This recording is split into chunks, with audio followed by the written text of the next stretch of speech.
अपनी वाइफ के पहले प्यार को बचाने के लिए मेरी वाइफ ने मुझे सेम दिन में 1763 बार फंसा दिया। मेरी वाइफ एक टाइम ट्रैवलर है। जब उसका पहला प्यार मर गया तब उसने अपनी ही लाइफ फोर्स चलाकर बार बार टाइम को पीछे घुमा दिया, सिर्फ हिस्ट्री बदलकर उसे बचाने के लिए। लेकिन उसे यह नहीं पता था कि हर बार जब वो टाइम ट्रैवल करती थी मेरी कॉन्शियसनेस भी उसके साथ वापस उसी पल में चली जाती थी। 1763वें टाइम लूप के बाद मेरी वाइफ पूरी तरह टूट चुकी थी। ईथन, मैंने इतनी कोशिश की, मैं तुम्हें बचा क्यों नहीं पा रही? उसके पास खड़े मैं ठंडी आवाज में बोला। तुमने टाइम को 1763 बार रिवाइंड किया है और मैं हर बार तुम्हारे साथ था, फिर भी तुम उसे नहीं बचा पाई। तुम्हारी नाकामी देखकर अब शारीरिक दर्द होता है। रसल, मेरे पास वाली चादर अचानक हट गई। सारा घबरा कर बेड से उठ बैठी और जल्दी जल्दी कपड़े पहनने लगी। 10 जून 2024 सुबह 7:21। बेड के पास रखी घड़ी को देखकर मेरा दिल बिल्कुल सूखे तालाब जैसा बेजान था। सच ये है कि मैं इस दिन को 1763 बार जी चुका हूं। मेरी वाइफ सारा एक टाइम ट्रैवलर है जिसके पास वक्त को पीछे घुमाने की अजीब ताकत है। पता नहीं क्यों, लेकिन हर बार जब वो टाइम को रिवाइंड करती है मेरी कॉन्शियसनेस भी जबरदस्ती उसके साथ खींच ली जाती है और मैं फिर उसी पल अपने पुराने बदन में लौट आता हूं। उसका पहला प्यार ईथन आज रात मरने वाला है। जब ये पहली बार हुआ था तब से सारा पागलों की तरह बार बार वक्त पीछे घुमा रही है, कसम खाकर कि वो उसे हर हाल में बचा लेगी। ये उसकी 1763वीं कोशिश है। हनी, आज मुझे ऑफिस जल्दी जाना है, थोड़ा ओवर टाइम है, मैं डिनर पर घर नहीं आ पाऊंगी।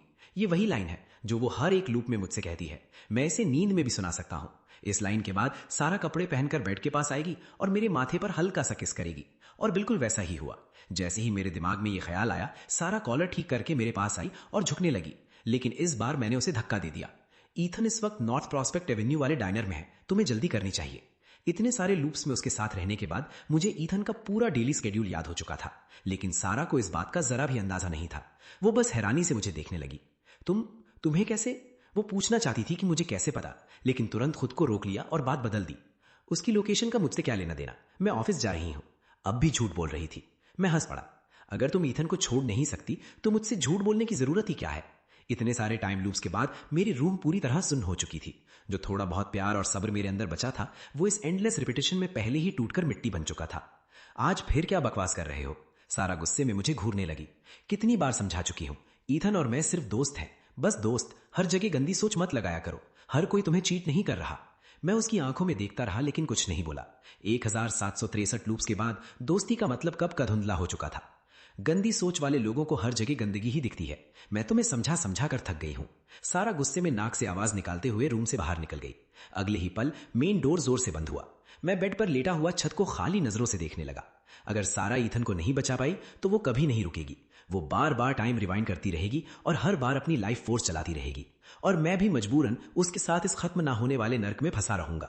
मुझे कुछ करना होगा, ना ईथन वैंस के लिए और ना ही हमारे टूटे हुए प्यार के लिए। मुझे ये सब खुद के लिए करना होगा। मैंने हल्की शर्ट पहनी और घर से बाहर निकल गया। रिवर्टन में जून का महीना लंबी बारिश का मौसम लेकर आया था। ठंडी हवा हल्की बूंदों के साथ मेरे चेहरे से टकरा रही थी। मैंने शर्ट और कसकर पकड़ी और नॉर्थ प्रॉस्पेक्ट एवेन्यू की तरफ ड्राइव करने लगा। वहां एक छोटा सा फेमस डाइनर था। हॉलिडे वीकेंड होने की वजह से टूरिस्ट्स की भीड़ लगी हुई थी जो रिवर्टन का मशहूर ब्रेकफास्ट टेस्ट करने आए थे। जैसे ही मैं कार से बाहर निकला मेरी नजर भीड़ में सारा पर पड़ी और उसके पास ईथन वैंस बैठा सूप पी रहा था। मैं सीधा अंदर गया, ओनर से कॉफी ऑर्डर की और उनके टेबल पर जाकर बैठ गया। डैनियल, तुम यहां क्या कर रहे हो? सारा की आंखें शौक से खुल गई। साफ था कि झूठ पकड़े जाने पर वो घबरा गई थी। मेरी बात सुनो, मैं ऑफिस जा रही थी ओवर टाइम के लिए, लेकिन मुझे उसके बहाने सुनने में जरा भी दिलचस्पी नहीं थी। मैंने सीधा हाथ उठाकर उसे चुप करा दिया। मेरा चेहरा पूरी तरह बेजान था। बस खाना खाओ। हम तीनों ने बाकी ब्रेकफास्ट पूरी खामोशी में खाया। ईथन ने जल्दी खत्म कर लिया, लेकिन सारा सोच में डूबी हुई थी और उसने मुश्किल से कुछ खाया। शायद ये खामोशी उसे डरा रही थी, इसलिए वो फिर जल्दी जल्दी बोलने लगी। डैनियल, सच में ईथन पहली बार रिवर्टन आया है, इसलिए मैं उसे घुमाना चाहती थी। मैंने तुम्हें इसलिए नहीं बताया क्योंकि मुझे डर था कि तुम गलत समझोगे। ओरिजिनल टाइमलाइन में ईथन रिवर्टन घूमने आया था और आज रात एक चैरिटी ऑक्शन में जाने वाला था। वहीं से लौटते वक्त एक अजीब कार एक्सीडेंट में उसकी मौत हो जाती है। पिछले 1762 लूप्स में सारा ने सब कुछ ट्राई कर लिया, लेकिन वो ईथन को उस ऑक्शन में जाने से कभी नहीं रोक पाई। अगर वो वही चीजें बार बार करती रहेगी तो चाहे कितने भी लूप्स और हो जाए, रिजल्ट कभी नहीं बदलेगा। मैंने फोक नीचे रखा, नैपकिन से मुंह साफ किया और धीरे से खड़े होकर उन दोनों की तरफ देखा। मैंने सारा की बातों को पूरी तरह नजरअंदाज कर दिया और सीधा ईथन की आंखों में देखने लगा। अगले ही पल मैंने अपनी मुट्ठी जोर से बंद की और सीधा उसके चेहरे पर घूसा दे मारा। धड़ाम! मैंने पूरी ताकत से पंच मारा था। वो भारी और डरावनी आवाज पूरे डायनर में गूंज उठी। वहां बैठे सब लोग तुरंत हमारी तरफ देखने लगे। ईथन लड़खड़ाते हुए पीछे गिरा। उसे यकीन ही नहीं हो रहा था कि मैं बिना वार्निंग के उस पर सीधा हमला कर दूंगा। सारा भी वहीं जम गई थी और हैरानी से मुझे घूर रही थी, लेकिन मैं एक पल के लिए भी नहीं रुका। मैं तुरंत आगे बढ़ा और जोर से उसके सीने पर लात मारी कि कितनी तेज थी कि ईथन सीधा उड़ता हुआ पीछे दीवार से टकरा गया। धड़ाक की आवाज फिर गूंजी। तब जाकर सारा होश में आई और तुरंत ईथन के सामने आकर खड़ी हो गई। बस करो डैनियल, तुम कर क्या रहे हो? मैं ठंडी आवाज में बोला। मैं इसे पीट रहा हूं, क्या ये इतना भी साफ नहीं दिख रहा? मैंने उसे एक तरफ खींचकर फिर ईथन को जोर की लात मारी। ईथन दर्द से कराहा और जमीन पर गिरकर सांसें लेने लगा। इस बार सारा ने पूरी ताकत से मुझे धक्का दिया। उसकी आंखें गुस्से से जल रही थी। बहुत हो गया, पागलों जैसी हरकतें करना बंद करो।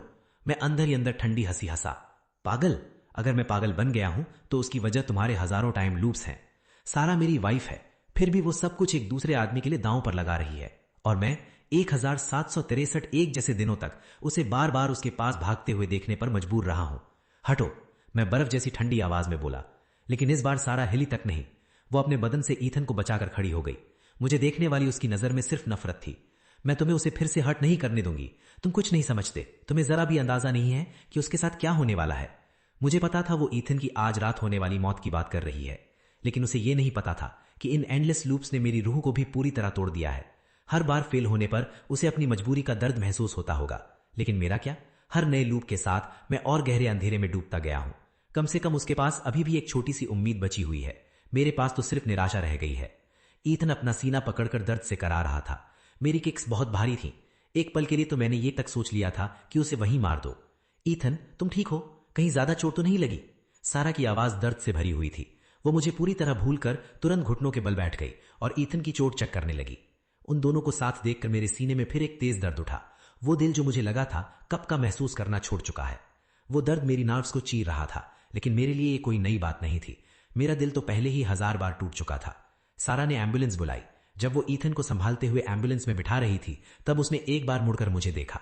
उसकी आंखों में बर्फ जैसी ठंड और गहरी जलती हुई नफरत थी। उनके जाने के बाद मैं वहीं खड़ा एम्बुलेंस को दूर जाते देखता रहा, जब तक वो आंखों से ओझल नहीं हो गई। तब जाकर मैं फिर से शांत हुआ। लग रहा था मेरी अचानक हुई हिंसा ने टाइमलाइन को बदल दिया है। अगर ईथन हॉस्पिटल में रहा तो शायद वो आज रात चैरिटी ऑक्शन में नहीं जा पाएगा, लेकिन सिर्फ इतना काफी नहीं था। सबसे छोटी पॉसिबिलिटी को भी खत्म करना जरूरी था। मुझे ईथन के जीने या मरने से कोई मतलब नहीं था।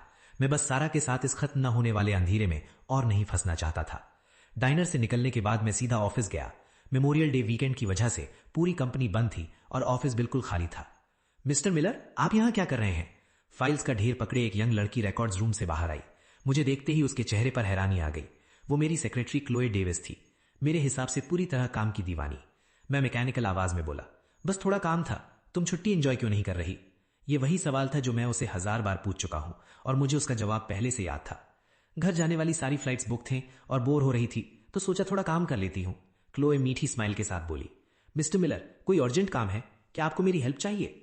मैंने सिर हिलाया और उसे ऑफिस के अंदर ले गया। मुझे चाहिए तुम अभी हॉस्पिटल जाओ, ईथन वैंस नाम का पेशेंट ढूंढो और उस पर नजर रखो। जो भी करना पड़े करो, लेकिन आज रात उसे हॉस्पिटल से बाहर मत निकलने देना। मैंने क्रेडिट कार्ड निकाला और उसके हाथ में दे दिया।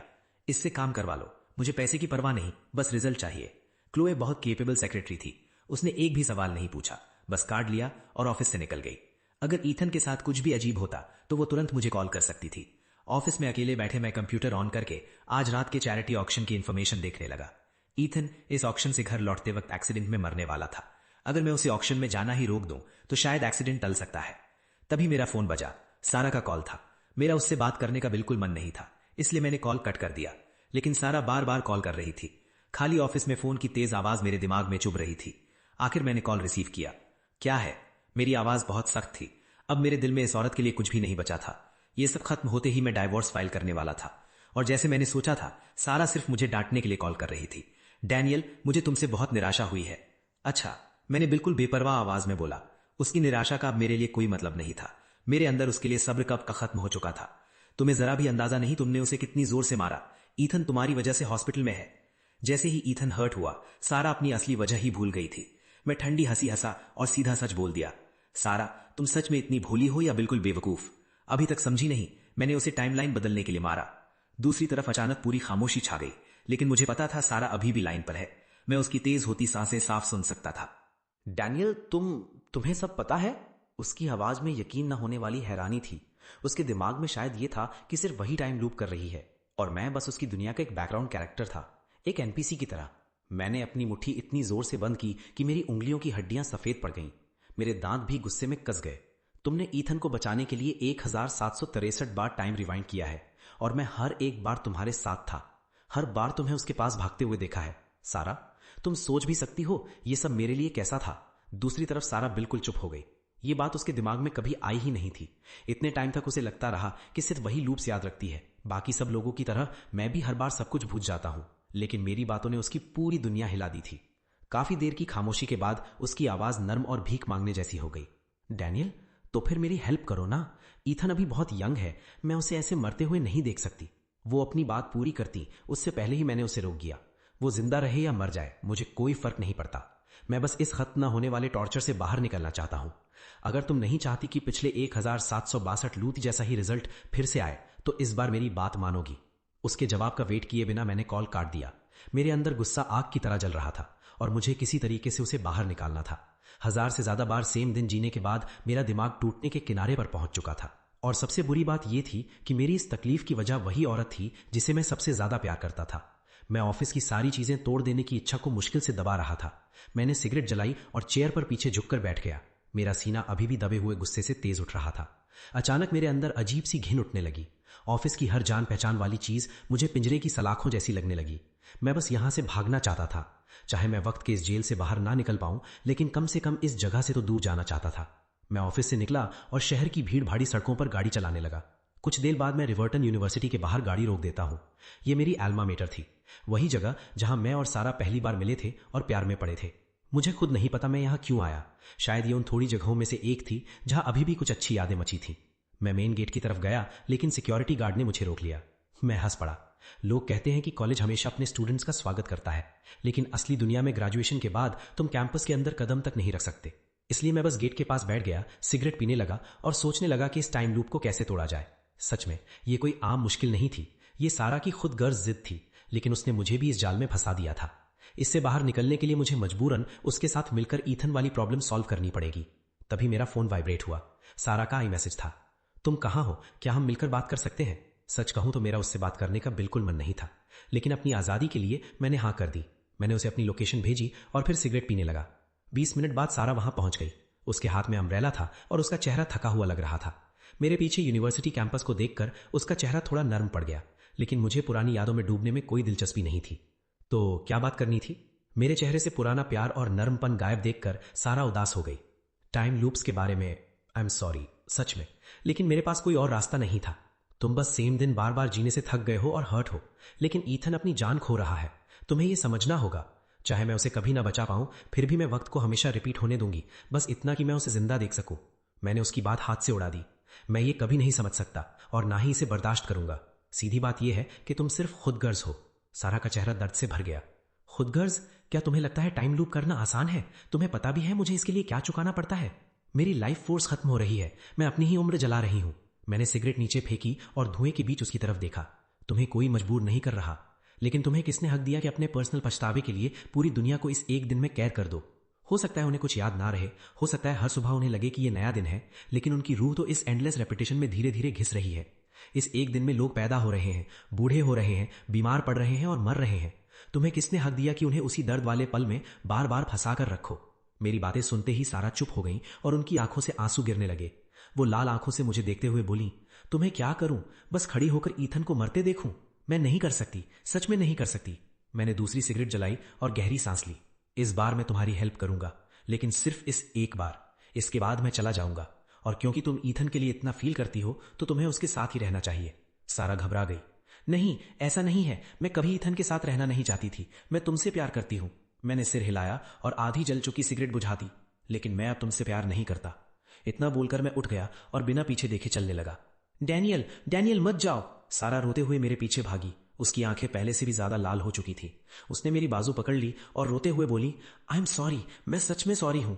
मेरा तुम्हें हर्ट करने का कभी इरादा नहीं था। मुझे लगा था कि तुम्हें कुछ याद नहीं रहेगा। मैं बस चुपचाप सब ठीक करना चाहती थी और फिर हम दोबारा साथ रह सकते थे। मैं वहीं रुक गया और अचानक हंस पड़ा। तो तुम चुपचाप हीरो बनना चाहती थी और उसके लिए पूरी दुनिया को साथ में घसीटने को भी रेडी थी। वाह सारा, कितनी महान हो। हम खत्म हो चुके हैं। इतना बोलकर मैंने अपनी बाजू उसके हाथ से छुड़ा ली। उसके हाथ से अम्ब्रेला छूट गया, हवा उसे उड़ाकर सड़क पर दूर ले गई। बारिश और तेज होने लगी। धीरे धीरे उसके रोने की आवाज तेज बारिश में दब गई। मेरी यादों में यह बारिश 1763 दिनों से लगातार हो रही थी। अगर कल कभी आया तो क्या यह बारिश रुकेगी? तभी फोन की रिंग ने मुझे फिर हकीकत में वापस खींच लिया। यह क्लोए का कॉल था। क्लोए, क्या हुआ? दूसरी तरफ क्लोए की आवाज पूरी घबराहट से भरी हुई थी। मिस्टर मिलर, ईथन वैंस गायब हो गया है। पूरे हॉस्पिटल में ढूंढ लिया, लेकिन कोई डॉक्टर या नर्स नहीं जानता वो कहां गया। उसकी आवाज में पैनिक साफ था। शायद उसे लग रहा था कि वो मेरा दिया काम पूरा नहीं कर पाई। मैंने भौं से कोड़ी, लेकिन मुझे ज्यादा हैरानी नहीं हुई। ईथन की चोट इतनी सीरियस नहीं थी कि वो ज्यादा देर तक हॉस्पिटल में रुकता। सिर्फ पिटाई करके उसे रोकना कभी काफी नहीं होने वाला था। मैंने क्लोए को शांत किया, बोला उसने अच्छा काम किया है और अब आगे मैं संभाल लूंगा। फिर मैंने कॉल काट दिया। बारिश में खड़ा मैं सैरा को देखने लगा। वो अब फुटपाथ पर बैठी थी, दोनों हाथों में चेहरा छुपाकर रो रही थी। मेरे सीने में घुटन जैसा दर्द भर गया। मैंने इस औरत से बहुत लंबे टाइम तक प्यार किया था। उसका हर मूड मेरे मूड को कंट्रोल करता था। अब प्यार खत्म होने के बाद भी मेरे दिल में उसके लिए थोड़ी दया बची हुई थी, लेकिन यह सब उसने खुद अपने ऊपर लाया था। मुझे दर्द होगा, मैं टूटूंगा भी। शायद इस ब्रेकअप से बाहर आने में बहुत टाइम लगे, लेकिन मैं कभी इसका अफसोस नहीं करूंगा। रोना बंद करो, मैं उसके पास लौटकर ठंडी आवाज में बोला। तुम्हारा प्यारा बॉयफ्रेंड भाग गया। ईथन? सैरा ने मेरी ताना मारने वाली आवाज को पूरी तरह इग्नोर कर दिया और शौक में मेरी तरफ देखा। उसका चेहरा आंसुओं और बारिश दोनों से भीग चुका था। मैंने सिर हिलाया, लेकिन अभी सब खत्म नहीं हुआ। हमें पक्का पता है कि शेड्यूल के हिसाब से वो रात 11:35 से पहले नहीं मरेगा। तब तक वो सेफ है। सैरा ने जल्दी से आंसू पोंछे और तुरंत खड़ी हो गई। ऑक्शन, वो पक्का आज रात ऑक्शन में जाएगा। पिछले हजारों लूप्स में ईथन हर बार उस चैरिटी ऑक्शन में जाता था। टाइमलाइन का यह हिस्सा बिल्कुल साफ था। मैं सोचते हुए भौं सिकोड़कर बोला, एक सवाल है जिसे हम दोनों इग्नोर करते आए हैं। ईथन इस पर्टिकुलर ऑक्शन में जाने के लिए इतना पागल क्यों है? सैरा कुछ बोलना चाहती थी, लेकिन उसके चेहरे पर पूरी खाली सी फीलिंग थी। पिछली सारी कोशिशों में उसकी सोच बहुत ऊपर ऊपर की थी। वो सिर्फ इतना चाहती थी कि ईथन रात 11:35 पर उस रोड पर ना हो, लेकिन उसने कभी ये नहीं सोचा कि वो हर हाल में उस ऑक्शन में जाना क्यों चाहता है। मैंने भी कभी इस बारे में नहीं सोचा था। मुझे लगा था शायद टाइमलाइन फिक्स है और बदल नहीं सकती, लेकिन अब इतनी बुरी पिटाई और हॉस्पिटल में एडमिट होने के बाद भी ईथन जिद करके बाहर निकल गया। मतलब ये ऑक्शन उसके लिए बहुत जरूरी था। शायद इसी वजह से वो रिवर्टन आया था। हमें ईथन को ढूंढना होगा। वो रिवर्टन को अच्छी तरह नहीं जानता। मुझे डर है कहीं। सैरा बोलते बोलते रुक गई और गिल्टी नजर से मेरी तरफ देखने लगी। ईथन के लिए उसकी चिंता बिल्कुल इंस्टिंक्ट की तरह बाहर आई थी, और बात मुंह से निकलने के बाद ही उसे समझ आया कि वो कितनी गलत लग रही है। लेकिन अब मुझे फर्क नहीं पड़ता था। जब तुम किसी से पूरी तरह प्यार करना छोड़ देते हो तो ऐसी बातें दिल को चोट नहीं पहुंचा पाती। मैं शांत आवाज में बोला, मुझे अंदाजा है वो कहां गया होगा। इतना बोलकर मैं मुड़ गया और कार की तरफ चल दिया। मेरी बेपरवाही देखकर सैरा के चेहरे पर उदासी आ गई। शायद मेरा गुस्सा उसे गिल्टी फील नहीं करा पाया, लेकिन मेरी ठंडी बेपरवाही उसके दिल में चुभने लगी थी। वो जल्दी से मेरे पीछे आई और संभलकर पैसेंजर सीट में बैठ गई। वो सीट हमेशा उसकी हुआ करती थी, लेकिन अब वो उसमें किसी अजनबी की तरह बैठी थी। इस बात की कसक मुझे भी महसूस हुई। मैंने कार स्टार्ट की और उस जगह से दूर निकल गया जहां हमारी सबसे खूबसूरत यादें बसी हुई थीं, और इस बार मैंने पीछे मुड़कर नहीं देखा। रिवर्टन में धूप देखे बहुत टाइम हो गया, सैरा खिड़की के बाहर देखते हुए बोली। मुझे समझ नहीं आया वो उदास थी या बस पुरानी यादों में खो गई थी। 1000 से ज्यादा एक जैसे दिनों में ये उदास बारिश कभी नहीं रुकी थी। डैनियल, तुम्हें याद है? सैरा अचानक मेरी तरफ मुड़कर बोली। उसकी आंखों में पुरानी यादों की चमक थी। तुम रोज मुझे ऑफिस से लेने आते थे। अगर बारिश होती थी तो तुम घर से इतनी दूर सिर्फ मेरे साथ भीगते हुए टैक्सी का वेट करने आते थे। रश आवर में टैक्सी मिलना ऑलमोस्ट इम्पॉसिबल होता था। हम दोनों ठंडी हवा में कांपते रहते थे और तुम मुझे अपनी बाहों में लेकर गर्म रखते थे। डैनियल, तब हम अभी अभी ग्रेजुएट हुए थे। हमारे पास पैसे नहीं थे, लेकिन हम बहुत खुश थे। मैं रोड पर नजर रखे हुए था, लेकिन मेरा दिमाग ट्रैफिक के साथ पुरानी यादों में बहने लगा। एक के बाद एक पुराने सीन मूवी की तरह दिमाग में चलने लगे। मुझे याद आया कि वो कितनी जेंटल और केयरिंग हुआ करती थी।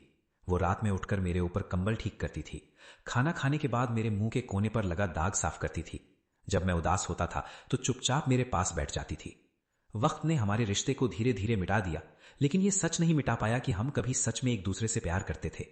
और सबसे अजीब बात यह थी कि हम पुरानी यादें याद कर रहे थे, जबकि हम इस वक्त एक दूसरे आदमी को ढूंढने जा रहे थे। मेरी ठंडी आवाज ने वो सारी गर्म यादें एक पल में तोड़ दी। वो यादें खिड़की से आती ठंडी हवा में धुएं की तरह उड़ गईं। कार के अंदर लंबी और भारी खामोशी छा गई। सारा ने धीरे से सिर झुका लिया। मैं उसका चेहरा नहीं देख पा रहा था, लेकिन उसकी आवाज में रोना साफ सुनाई दे रहा था। डैनियल, मुझे हमारा पुराना वक्त याद आता है। मैं कभी तुम्हें छोड़ना नहीं चाहती थी। मैं बस ईथन को एक दोस्त की तरह बचाना चाहती थी। तुम ये बात समझ सकते हो। सारा की आवाज धीमी और टूट चुकी थी। मैं काफी देर तक चुप रहा, फिर जितनी शांत आवाज निकाल सकता था उसमें बोला, मैं समझने की कोशिश कर सकता हूं, लेकिन मैं तुम्हें माफ नहीं कर सकता सारा। प्यार हमेशा खुद गर्ज होता है। सारा फिर खिड़की के बाहर देखने लगी।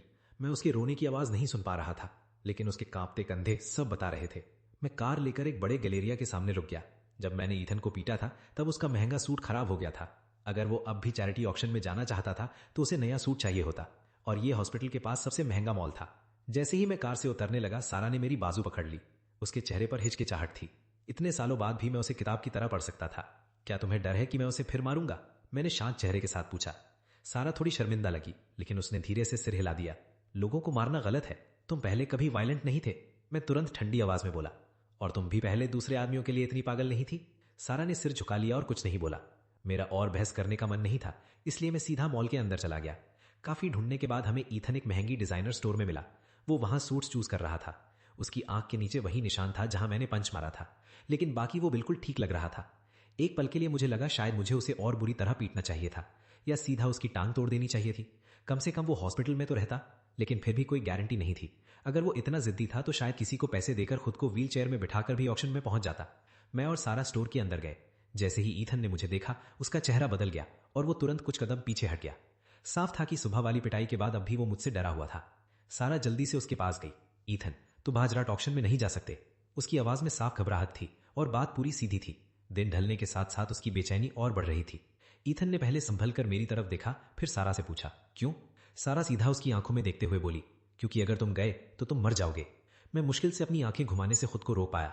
ये औरत सच में बेवकूफ थी, या फिर इतनी डेस्परेट हो चुकी थी कि सोचना बंद कर दिया था। अब समझ आया वो 1000 से ज्यादा लूप्स में फेल क्यों हुई। ईथन कुछ पल उसे देखता रहा, फिर हंस पड़ा। बकवास मत करो। जब तक ये आदमी मुझसे दूर रहेगा मैं बिल्कुल सेफ हूं। ये बोलकर उसने मुझे गंदी नजर से देखा। मैं उसके सामने आया। तुम इतनी बुरी पिटाई और हॉस्पिटल तक पहुंचने के बाद भी इस ऑक्शन में जाने पर तुले हुए हो। तुम मुझे चैरिटी करने वाला आदमी तो बिल्कुल नहीं लगते। ईथन ने बहुत सिकोड़कर ताना मारा। चैरिटी करने में क्या प्रॉब्लम है? हर कोई तुम्हारी तरह गवार और वायलेंट गुंडा नहीं होता। उसकी आवाज तुच्छपन से भरी हुई थी, लेकिन मैंने उसकी बात को दिल पर नहीं लिया। वैसे भी वो चलती फिरती लाश ही थी, लेकिन उसके रिएक्शन ने मुझे एक जरूरी बात समझा दी। ये ऑक्शन उतना सिंपल नहीं था जितना दिख रहा था। ईथन जैसा आदमी यहां चैरिटी के लिए नहीं आया था। यह जानने का सिर्फ एक ही तरीका था कि वो इस ऑक्शन में इतना जाने को पागल क्यों है, और वो था खुद वहां जाना। मुझे जो चाहिए था वो मिल चुका था, इसलिए वहां रुकने की कोई वजह नहीं थी। मैं बिना कुछ बोले मुड़कर बाहर निकल गया। ईथन फिर सूट्स देखने लगा, लेकिन सारा पूरी तरह उलझन में थी। वो कभी मेरी तरफ देखती, कभी ईथन की तरफ। आखिरकार डांट भींचकर वो मेरे पीछे बाहर आ गई। डैनियल, क्या तुम्हें उसे बचाने का कोई तरीका मिल गया? सारा मेरे पीछे चलते हुए बोली। मैंने सीधा जवाब नहीं दिया, बस ठंडी आवाज में पूछा, तुम्हें इस वक्त उसके साथ अंदर नहीं होना चाहिए? मेरे पीछे क्यों आ रही हो? सारा ने मुंह फुलाया और उदासी लगने लगी। तुम मेरे साथ इतना बुरा बर्ताव क्यों कर रहे हो? मैं रुककर उसकी तरफ मुड़ गया। पिछले 1762 लूप्स में तुमने ईथन को बचाने के चक्कर में मुझे कितनी ठंडी और चुभने वाली बातें बोली थी। अब जब मैं तुम्हारे साथ वैसा बर्ताव कर रहा हूं तो तुमसे बर्दाश्त नहीं हो रहा। सारा ने अपना होंठ काटा और मेरा हाथ पकड़ने की कोशिश की। आई एम सॉरी डैनियल, मेरा वो मतलब नहीं था। बस ईथन वाली बातों की वजह से मैं बहुत स्ट्रेस में थी और सारा गुस्सा तुम पर निकाल दिया। मैंने तुरंत अपना हाथ खींच लिया। तुम्हारा मतलब नहीं था। सच तो यह है कि तुम्हें लगता था मुझे कुछ याद ही नहीं रहेगा, इसलिए मेरी फीलिंग्स का कोई मतलब नहीं था, है ना? सारा ने सिर झुका लिया और चुप रही। मैं फिर बोला, सच ये है कि मैं तुम्हारा इमोशनल टॉर्चर 1763 दिनों से झेल रहा हूं। तुम्हें पता भी है ये कितना लंबा वक्त होता है? लगभग 5 साल। 5 साल से मैं लगातार दर्द में हूं। जब दूसरे लोगों का प्यार खत्म होता है तो वो डिवोर्स ले सकते हैं, वो छोड़कर चले जा सकते हैं, लेकिन मैं इसी एक दिन में फंसा हुआ हूं। बार बार वही दर्द, वही अंधेरा, वही टॉर्चर झेलते हुए। सारा की आंखें फिर आंसुओं से भर गईं और वो अचानक मुझे जोर से गले लग गई। आई एम सॉरी डैनियल, मैं सच में सॉरी हूं। मुझे नहीं पता था तुम इतना हर्ट हो। अगर मुझे पता होता तो मैं क्या? मैंने उसे जोर से अपने से दूर कर दिया। तुम बोल भी नहीं पा रही, क्योंकि तुम ईथन को कभी छोड़ ही नहीं सकती थी। चाहे मैं कितना भी टूट रहा होता, तुम फिर भी नहीं रुकती। उसके बाद मैंने उसे इग्नोर किया और मॉल से बाहर निकल गया। ग्लास डोर के रिफ्लेक्शन में मैं सारा को वहीं जमकर खड़े देखता रहा। उसके चेहरे पर तन्हाई और पछतावा था, ऐसा एक्सप्रेशन जो मैंने पहले कभी नहीं देखा था, लेकिन मैं बिना रुके चलता रहा। मैं कार में बैठा और वहां से निकल गया। धीरे धीरे शाम होने लगी और सूरज ढलने लगा। मैं कार की सहारे खड़ा सिगरेट पी रहा था और धुएं के पार सामने वाली बिल्डिंग को देख रहा था। वो एक बहुत महंगा प्राइवेट क्लब था जहां आज रात चैरिटी ऑक्शन होने वाला था। महंगी कारें लगातार एंट्रेंस पर आ रही थीं और 2 लाइन में खड़े सिक्योरिटी गार्ड्स गेस्ट्स के आईडी और इन्विटेशंस चेक कर रहे थे। ये मेंबर्स ओनली इवेंट था। इनविटेशन के बिना एंट्री इम्पॉसिबल थी। मेरे पास ऑब्वियसली इनविटेशन नहीं था, लेकिन इसका मतलब यह नहीं था कि मैं अंदर नहीं जा सकता। पिछले कुछ लूट्स में मैं इस जगह को पहले ही अच्छी तरह देख चुका था और एक सीक्रेट एंट्री का रास्ता ढूंढ लिया था। एक डिलीवरी ट्रक धीरे धीरे सर्विस एंट्रेंस की तरफ आ रहा था। मैंने सिगरेट बुझाई और उसके पीछे चल दिया। 10 मिनट बाद मैं क्लब के एक बहुत महंगे और सजाए हुए हॉलवे में चल रहा था। तभी हॉलवे के दूसरे साइड से एक आदमी और एक औरत सामने आए। मेरा चेहरा तुरंत सख्त हो गया और मैं मुड़कर वापस जाने वाला था कि उसने मुझे आवाज दी, डैनियल। सारा मुझे देखकर हैरान लग रही थी। वो ईथन का हाथ पकड़कर जल्दी से मेरे पास आई। उसने मुझे ऊपर से नीचे तक देखा। तुम यहां अंदर कैसे आए? मैंने कंधे उचका दिए। मुझे नहीं लगता मैं अपनी हर मूवमेंट का रिपोर्ट तुम्हें दूं। सारा अजीब सी हंसी। अब जब तुम यहां आ ही गए हो तो साथ ही रह लेते हैं। उसने मेरी स्लीव पकड़ी और धीमी आवाज में बोली, अगर हम दोनों ईथन पर नजर रखेंगे तो उसके साथ कुछ नहीं होगा। मैं ठंडी आवाज में बोला, वो तुम्हारा काम है, मेरा नहीं। फिर मैंने ईथन की तरफ ताना मारते हुए देखा। वैसे भी मुझे नहीं लगता इतना बड़ा फिलैंथ्रोपिस्ट मेरे जैसे गुंडे के साथ दिखना चाहेगा। ईथन ने नाक से आवाज निकाली, हाथ बांधे और घमंड से मुझे ऊपर से नीचे देखने लगा। ऑब्वियसली नहीं, ऐसी जगह तुम जैसे लोगों के लिए नहीं होती। मैं सिक्योरिटी को रिपोर्ट नहीं करूंगा, लेकिन अपनी औकात में रहना। उसकी आवाज में इतना घमंड था जैसे मुझे रिपोर्ट ना करना उसकी कोई महानता हो। साला और भी ज्यादा ऑकवर्ड लग रही थी। वो धीमी आवाज में बोली, बस केयरफुल रहना, ओके? और अगर कुछ मिले तो मुझे कॉल करना। मैंने कोई जवाब नहीं दिया, बस मुड़कर हॉलवे में आगे चला गया। उन दोनों को छोड़ने के बाद मैंने एक वेटर के ट्रे से कॉकटेल उठाया और क्लब को एक्सप्लोर करने लगा। ऑक्शन अभी शुरू नहीं हुआ था, लेकिन मैं रिवर्टन की कई पावरफुल बिजनेस लीडर्स को अंदर आते देख चुका था। लेकिन वो मेन हॉल में नहीं दिख रहे थे। मतलब वो लोग किसी और ज्यादा प्राइवेट जगह पर मिल रहे थे। ढूंढते ढूंढते मुझे एक हिडन स्टेयरवेल मिला। मैंने डोर खोलने की कोशिश की, लेकिन वो लॉक था। मैं कोने में छुपकर वेट करने लगा। कुछ मिनट बाद एक वेल ड्रेस्ड और इंपॉर्टेंट लगने वाला आदमी वहां आया। उसने पॉकेट से की कार्ड निकाला और स्वाइप किया। बीप की आवाज के साथ डोर अनलॉक हो गया। जैसे ही वो अंदर गया, मैं भी चुपचाप उसके पीछे घुस गया और बंद होने से पहले डोर पकड़ लिया। मैं रुककर वेट करता रहा जब तक वो आदमी आगे नहीं चला गया। फिर मैंने धीरे से डोर खोला और अंदर चला गया। सीढ़ियां नीचे बेसमेंट की तरफ जा रही थी। मैं चुपचाप नीचे उतरने लगा और नीचे जो मैंने देखा उसने मुझे पूरी तरह शॉक कर दिया। ये एक हिडन बेसमेंट था, लेकिन ऊपर वाले क्लब से भी ज्यादा लग्जरी से भरा हुआ। रूम के बीच में कई महंगे सूट्स पहने आदमी सोफे पर बैठे थे और उनके आसपास सुंदर और पतली लड़कियां लाइन में खड़ी थी। सीन इतना शॉकिंग था कि मैं यकीन नहीं कर पा रहा था कि क्लब के नीचे ऐसी जगह छुपी हुई है। एक आदमी ने पूछा, ये जगह सेफ है ना? दूसरा बोला, ऑफ कोर्स, ये सारी विमेन अच्छी तरह चेक की गई हैं, इन्हें चुप रहना आता है। पहला आदमी बोला, मैं लड़कियों की बात नहीं कर रहा, तुम्हारी इस चैरिटी ऑक्शन की बात कर रहा हूं। हम बहुत पैसा डाल रहे हैं, पक्का ना ये साफ तरीके से हमारे पास वापस आ जाएगा? मेरी आंखें तुरंत खुल गईं और मैंने शॉक में अपना मुंह हाथ से ढक लिया। एक पल में सब समझ आ गया। ये ऑक्शन असल में चैरिटी नहीं था, ये पैसा साफ करने का धंधा था। ये लोग ब्लैक मनी को क्लीन बना रहे थे। ईथन को पक्का इस सब के बारे में पता था। शायद वो भी इस गेम का हिस्सा था। मैंने तुरंत फोन निकाला और चुपके से कुछ फोटोज खींच लिए। फिर एविडेंस के लिए वीडियो रिकॉर्डिंग भी स्टार्ट कर दी। ये रिवर्टन के सबसे पावरफुल लोग थे। अगर ये सब बाहर आ गया तो पूरा शहर हिल जाएगा। मैं कुछ देर और चुपकर उनकी बातें सुनता रहा। फिर कुछ आदमी उठकर जाने लगे। मैं तुरंत अंधेरे में छुप गया। उनके जाने के बाद मैं भी निकलने वाला था, तभी मैंने एक ऐसी बात सुनी जिससे मेरा खून ठंडा पड़ गया। जब पैसा मेरे हाथ में आ जाएगा फिर वापस नहीं निकलेगा। ऑक्शन के बाद किसी को भेजना और सबको खत्म कर देना, सबको, और काम बिल्कुल साफ होना चाहिए। मेरी सांसें अटक गई और फोन पकड़ा हुआ मेरा हाथ कांपने लगा। तब जाकर मुझे समझ आया कि ईथन की मौत कैसे होती है। सिर्फ ईथन नहीं, इस पूरे स्कैम में शामिल हर आदमी को एक एक करके मारा जाने वाला था। मैं काफी देर तक अंधेरे में चुपकर खड़ा रहा, फिर बहुत संभल कर वहां से निकला। भारी डोर के बंद होने की क्लिक की आवाज के बाद भी मेरा दिल जोर जोर से धड़क रहा था। मैंने एक सेकंड भी वेस्ट नहीं किया। मैं जल्दी से क्लब से बाहर निकला और सीधा कार में जाकर बैठा। तब जाकर मैं थोड़ा शांत हुआ। मैंने तुरंत पुलिस को कॉल किया और जो एविडेंस रिकॉर्ड किया था वो सब भेज दिया। 10 मिनट बाद पुलिस सायरन्स की आवाज पूरे एरिया में गूंजने लगी। स्क्वाड कार्स ने पूरे क्लब को घेर लिया।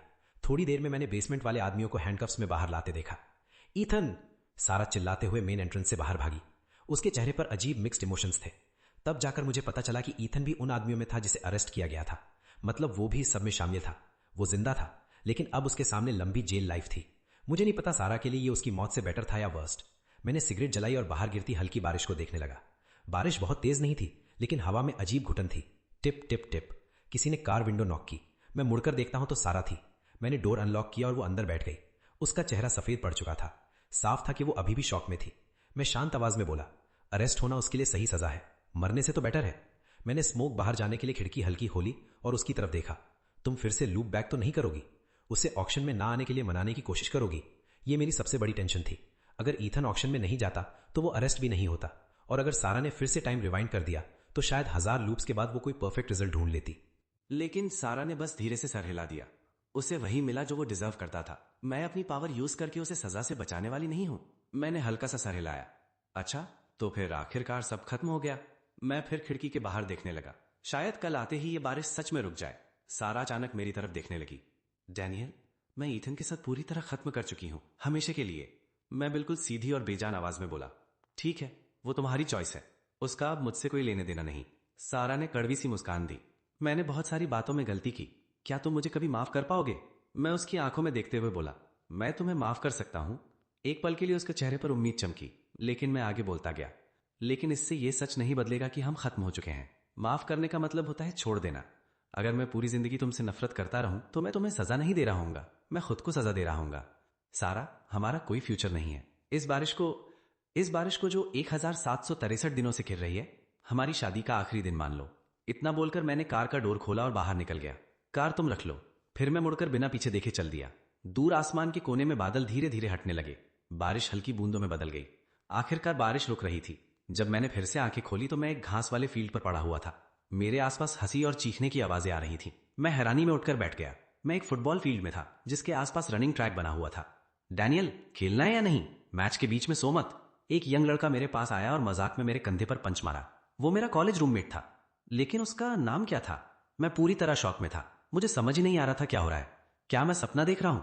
मैंने हाथ बढ़ाकर उसकी बाजू को जोर से पिंच किया। अबे दर्द हो रहा है, वो चिल्लाया और मुझे धक्का देकर नीचे गिरा दिया। फिर मेरी छाती पर बैठ गया। मुझे पिंच करेगा? अब बताता हूं। वो मेरी पसलियों और बाहों के नीचे गुदगुदी करने लगा। वो गुदगुदी बिल्कुल असली लग रही थी। ये सपना नहीं था। मैं सच में वापस कॉलेज में आ गया था। डैनियल, फील्ड के दूसरी तरफ से एक साफ और मीठी लड़की की आवाज आई। मेरा रूममेट उधर देखकर मुझे खड़ा करता है और हंसते हुए बोलता है, अबे देख, सारा तुझे ढूंढ रही है। मैं बहुत सिकोड़कर उस डायरेक्शन में देखता हूं।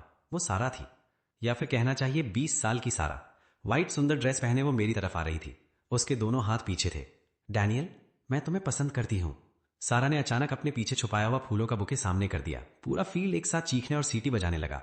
कैंपस में पब्लिक कन्फेशन हमेशा बड़ा सीन होता था, और यहां तो एक लड़की खुद लड़के को प्रपोज कर रही थी। मेरा रूममेट एक्साइटमेंट में मेरा हाथ पकड़ के हिलाने लगा। भाई होली क्रैप, सारा तुझे प्रपोज कर रही है, तू तो किंग निकला। हाँ बोल, हाँ बोल।